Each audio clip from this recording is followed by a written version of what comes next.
Bonjour, aujourd'hui on va faire les moules au chorizo. Alors il vous faut 100 g de chorizo que vous avez enlevé la peau.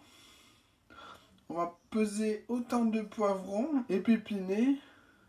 Ici la recette est pour 2 à 3 kg de moules. Voilà. Encore autant de tomates.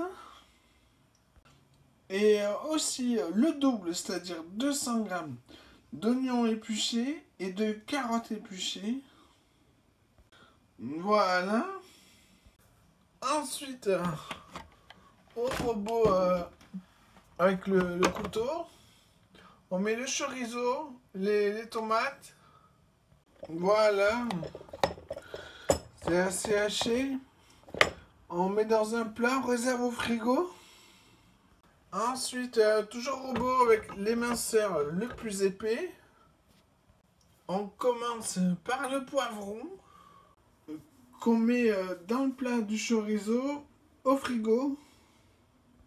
Ensuite, vous faites chauffer une casserole avec un peu d'huile.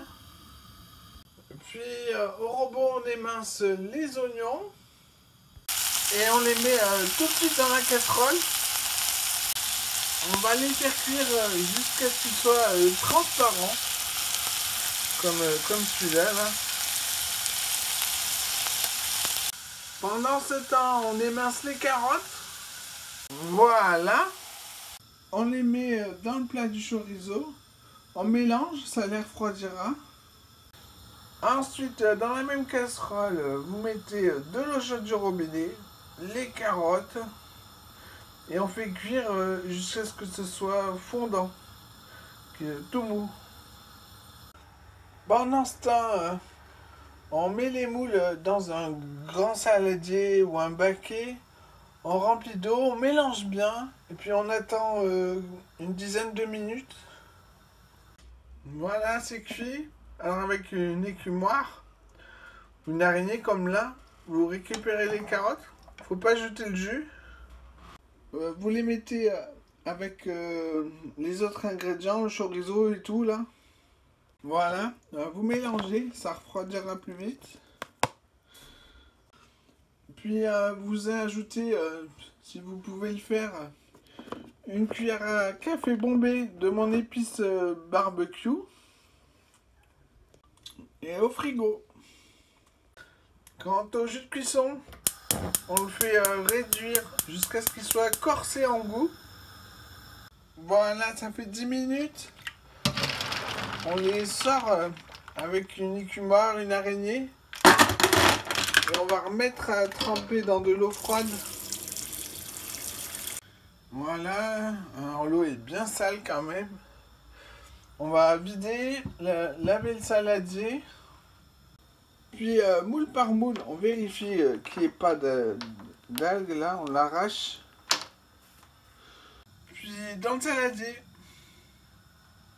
Voilà, j'ai tout enlevé.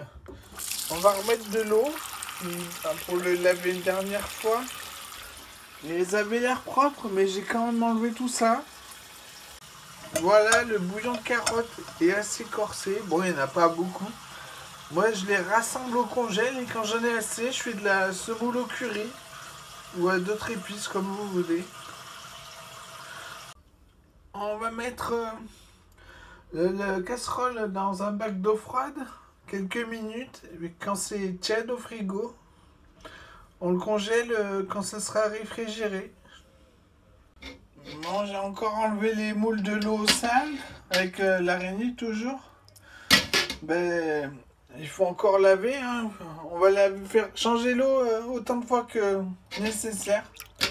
Il faut que ça soit propre. Ensuite, vous égouttez les moules. Vous mettez la garniture au fond d'un plat assez grand. Puis toutes les moules, le couvercle, et on fait chauffer à fond. Remuez de temps en temps. Pour savoir si c'est cuit, goûtez-en une grosse. Quand vous remuez et que ça vous brûle la main, elles sont al dente. vous servez les assiettes et vous laissez au chaud avec le couvercle. Et voilà, bon appétit!